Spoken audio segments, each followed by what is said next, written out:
जीव स्वयं नित्य निरंतर कर्मों के जाल को रच रहा है और अपने आप को बांध रहा है। आपको मुक्त होना है, बंधना नहीं है। जीव का जन्म कर्मों के अनुबंध से होता है, कर्मों के बंधन से होता है, और उसको अपना ऋण चुकाना होता है। कर्मानुबंध ये बहुत सूक्ष्म विषय है। जैसे आप जिस परिवार में जन्म लिए हैं तो उस परिवार के लोगों से आपका ऋण है, इसलिए उसी परिवार में आप आए हैं। और ऋणानुबंध उसको बिना चुकाए या बिना वसूल किए आप वहां से जाएंगे नहीं। आपको लेना है तो वसूल करना है और देना है तो चुकाना है। ये पूर्व के जन्मों से निश्चित किया गया है।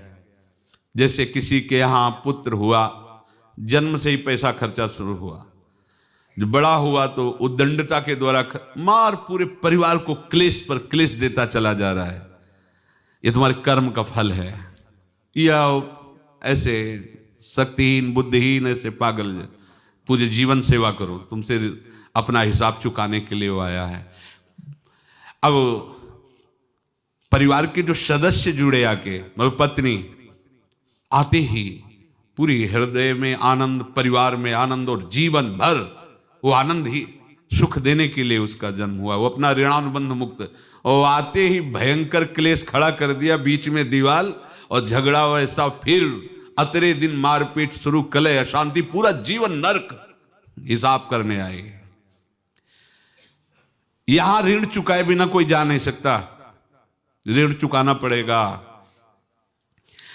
किसी का ऋण वसूल करना है तो किसी को ऋण चुकाना है, दोनों काम करने होते हैं। अनेक जन्मों में अनेक लोगों के साथ हमने जो बर्ताव किए हैं, अच्छे या बुरे, वो होंगे। अब किसी आदमी को हम जानते नहीं, अचानक मिला, अचानक टक्कर लगा और मार पीट गाली गुप्ता सब कर दिया, चुपचाप सह लो। क्यों? ये आपका हिसाब है, पूर्व का हिसाब। हमारा उससे कोई द्वेष नहीं, कोई संकल्प नहीं। अचानक घटना घटी और हमसे द्वेष करने लगा, हमें पीटने लगा, हमें गालियां दे, ये हिसाब है, चुपचाप सह जाओ। अपने घर का भाई ही भारी दुश्मन बन गया और क्लेश दे, हिसाब है। एक प्रभुदत्त ब्रह्मचारी जी की वाणी में पढ़ा था, एक महात्मा जी भ्रमण करते थे तो उस समय असरफियां चलती थी, मोहरे असरफियां, तो उनको भेंट में देते लोग। तो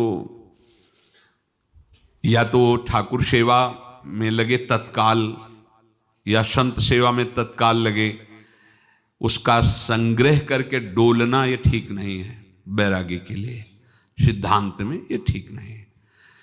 तो जब 2, 4, 6, 8 ऐसे मोहरे हुई तो उन्होंने विचार किया कि और भ्रमण करके जब काफी मोहरे हो जाएंगी तो प्रयागराज में जब कुंभ पड़ता है, एक बार पूरे सब अखाड़े के संतों को, अलग अलग संप्रदाय सब संतों को बुलाएंगे और सबको पुआएंगे। अब साधु है तो यही विचार करेगा, और क्या विचार करेगा।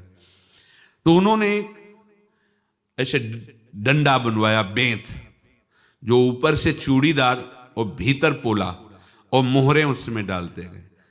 और भ्रमण, जहां जहां श्रद्धालु भगत थे सबके यहां जाना और इच्छा रखना कि एक मोहर तो दे दे दक्षिणा में। कामना कोई भी हो वो बांधती ही है, ध्यान रखना। इसीलिए प्रभु जो चाहे वो करे, अपनी चाह नहीं रखनी चाहिए, अपनी चाह प्रभु की चाह में मिला देनी चाहिए। धीरे धीरे वो छड़ी भर गई। भ्रमण करने वाले महात्मा चूड़ी लगाई, इंतजार करते रहे। जब प्रयाग का कुंभ पड़ा तो चले। तो रास्ते में एक गांव में पूछा जाता है, जैसे कहीं रुको कि कोई श्रद्धालु ऐसा है जो संत सेवी है।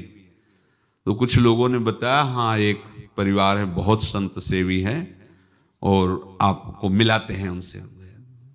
आइए महाराज, घर में रुका, खूब अच्छा हलवा पूड़ी पवाया, और जो घर के मालिक थे चरण दबाए। चरण दबाते दबाते उनकी दृष्टि पड़ी उस डंडे पे। उनका इतना मोटा और ऊपर से कुछ चूड़ी सी भी नजर आ रही। इस डंडे में तो कोई रहस्य है ही है। अब महात्मा जी को खवा पिला के सुला दिया। महात्मा जी जब सो गए तो पत्नी से धीरे से कहा, वो डंडा लाओ बाबा जी का। डंडा, वो चूड़ीदार जो ही खोला पलटाया तो सैकड़ों मोहरे। ऐसे संत रोज पधारे भगवान, तुम आनंद हो जाए फिर क्या। पत्नी से कहा, नाप के कंकड़ लाओ।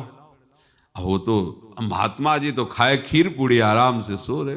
रात में पूरी प्लानिंग तान नहीं थी, पर धन में इतना प्रेम उनको था, बहुत सावधान। साधु महात्माओं के पास जो अर्थ है, गृहस्थी अगर आता वहीं से है, पर अगर उसको जोर जबरदस्ती या किसी छल कपट से, तो वो उसका विनाश ही करता है। आज तक का प्रमाण है। अब उनको ये भाव पता नहीं होगा, या पता होगा तो लोभ के कारण वो उसको मान नहीं पाए होंगे। महात्मा जी गए प्रयाग में, किसी अखाड़े पर रुके और वहां प्रार्थना की कि कल जो है संपूर्ण अखाड़ों का निमंत्रण किया जाए और सब संतों को भोग पवाया जाए और उनको दक्षिणा भी दी जाए। महंत ने सोचा कि बहुत बड़ा है तो उत्सव है, क्योंकि प्रयाग में कितने हजारों संत महात्मा सब।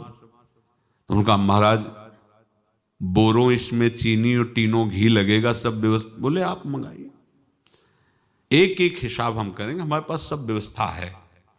बोले कुछ तो पहले दे दो, वो इकट्ठे देंगे हम। उनको था कि अगर हम छड़ी खोला और दो चार मोहरे दी, किसी को पता लग गया तो गड़बड़ हो सकती। बोले हम भंडारे के समय आखिरी में सब कुछ आपको दे देंगे। ठीक है। वो अपने पास से पैसे लगाकर खूब जितना सामग्री सब लाए, लाखों की, और सब संतों को निमंत्रण कर दिया। संत जन निमंत्रित हो गए, भंडारा बन रहा है। तब वहां के महंत है और उनका देखो भंडारा भी बन रहा है, संतों को निमंत्रण। अब आप अर्थ की व्यवस्था कीजिए, क्योंकि इतनी बड़ी हमारी सामर्थ्य नहीं थी जितना हमने किसी तरह हमने व्यवस्था की। अब मुझे अर्थ चाहिए, तभी आगे की व्यवस्था बढ़ेगी। संतों को दक्षिणा देंगे और जिनसे अर्थ लिया उनको दे। देखो रसोई बन गई है सब। उनका छत में विश्वास नहीं तो ये अभी चूड़ी खोली। उनको तो था ना कि मोहरे हैं, कंकड़। तो जैसे कितना उनको सदमा लगा होगा, हजारों संतों का निमंत्रण, रसोई बन, मतलब संत हो के छल कपट। तो उनका, महाराज आपने तो हमारा नाश कर दिया, जो महंत थे। अब बताओ रसोई बन गई, संत निमंत्रित हो गए और आप ये कंकड़ दिखा रहे हैं हमको। आपने तो हमें बर्बाद कर दिया, हमारी इतनी सामर्थ्य नहीं थी, आप पहले बता देते। संत होकर ऐसा छल कपट। अब वो बोले तो क्या बोले, क्योंकि उनको पता था कि मोहरे हैं इसमें। अंदर से उनका चिंतन गया उसी सेठ के पास, अच्छा ऐसा धोखा हमारे साथ किया, भोगोगे तुम। ये जो निकलता है ना भोगोगे, ये अकाट्य होता है। क्योंकि किसी का भी हृदय, मान लो किसी भी जीव जंतु को आप कष्ट दें और उसका हृदय आह भर जाए, तो वो आह वज्र की लेख है, तुम्हें भोगना पड़ेगा। वो देखो भीष्म जी को भोगना पड़ रहा है ना। सांप को ऐसे धनुष की नोक से उठाया और बंबूल के कांटों के ऊपर फेंक दिया, कई दिन तक छेदा हुआ, वो आह भर करके मरा। तो आपको 6 महीने बाणों की सैया पर आह किसी की ना लेना जिंदगी में। कोई ऐसा कोई आह भर करके कह दिया तुम समर्थ हो, हम तो कुछ कर नहीं सकते, और अंदर से दुखी, फिर तुम्हारी सामर्थ्य काम नहीं करेगी, मिट्टी में मिला देगी। फिर ये तो संत थे और भगवत आराधना के लिए, संत आराधना के लिए ही ऐसा किए हुए थे। अब इनका कैसे मुंह दिखाएं, अब क्या करें।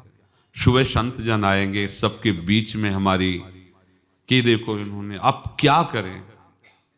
गए और संगम में जाके छलांग लगाई, अपने प्राण त्याग दिए। अब उनके तो पास मोहरे थी और व्यापार बढ़ा, और 9-10 महीने बाद ही लड़का हुआ। अब तो उनको कि संत फलीभूत हो गया। देखो व्यापार चल रहा, लड़का नहीं होता था, लड़का भी हो गया, बड़ा आनंद छा रहा है। जब से वो प्रकट हुए और धन की वृद्धि शुरू हो गई, पढ़ाई लिखाई में उनके खर्चा हुआ सब, बस बीमारी शुरू हो गई उनके शरीर में। अब उसमें पैसा जाना शुरू हुआ। इतने आसक्त वो दोनों हो गए कि कुछ भी हो, व्यापार ठप, संपत्ति बेचना शुरू। तो उन्होंने कहा कि बेटा मैं क्या कर सकता हूं तुम्हारे लिए? बोले हमारी अंतिम इच्छा है प्रयाग चलो, और जितने प्रयाग में संत महात्मा सबको एक बार भंडारा करवाओ, हमारी इच्छा अंतिम है। क्योंकि अंतिम यही इच्छा थी। तो बोले अब ज्यादा संपत्ति तो नहीं रह गई। तो बोले घर बेच दो, मेरे लिए ही तो है, बेच दो। मुझे लगता मैं बचूंगा नहीं, पर मेरी अंतिम इच्छा पूर्ण कर दो। घर बेच दिया, जेवर बेच दी। वहां गए, जब संत सेवा की तो बोले मुझे संगम तक ले चलो। संगम तक ले गए और बोले समझे तुम चुराए थे और हमने उसको छीना है, कुछ नहीं रह गया तेरे पास कुछ, अब केवल ममता और आसक्ति में जलकर मर और नरक प्राप्त कर। मैं वही महात्मा हूं जिसकी तूने मोहरे ली थी, शरीर छोड़ दिया। महात्मा को जन्म लेना पड़ा और इनको दुर्गति भोगनी पड़ी। ऋणानुबंध, होश में। ऐसा नहीं कि आप जो कर रहे हैं कोई देख नहीं रहा, कोई हिसाब किताब नहीं, जो कर रहे हैं अवश्य में भोक्तव्यम। बहुत सावधान। अनेक जन्मों में अनेक लोगों से जो कुछ लिया दिया है, इस लेने देने को मिटा देने के बाद ही तुम मुक्त हो गए। इसीलिए एक उपाय है, लेना न देना, मगन रहना। क्या? मालिक को समर्पित हो जाओ, मालिक को अपना माना हुआ समर्पित कर दो, खत्म। अहम त्वाम स्वरूपापेभ्यो मोक्षयिष्यामि, सब खत्म। आगे पीछे लेना देना सब खत्म। एकादश स्कंद में भगवान श्री कृष्णचंद्र जी ने कहा जो मेरे चरणों का आश्रय लेकर भक्त मेरा भक्ति करता है, उसके पितृ ऋण, मातृ ऋण, देव ऋण, ऋषि ऋण, सब ऋणों से मैं मुक्त कर देता हूं। बस यही एक उपाय है जो इसके बंद करने का उपाय भक्तों के लिए है। वो यही है, भगवान की शरण में होकर अपना माना हुआ पूरा भगवान के अर्पित कर दो। अर्पित करने का तात्पर्य उसमें अहम हटा दो। तो दियम वस्तु गोविंदम तुभ्यमेव समर्पये। जिनसे तुमने सेवा करवाई है उनकी सेवा करनी पड़ेगी। जिनसे तुमने जो कुछ लिया है उनको देना पड़ेगा। ये लेने देने का व्यापार जब तक समाप्त नहीं होगा तब तक तुम्हारा जन्म मरण चलता रहेगा।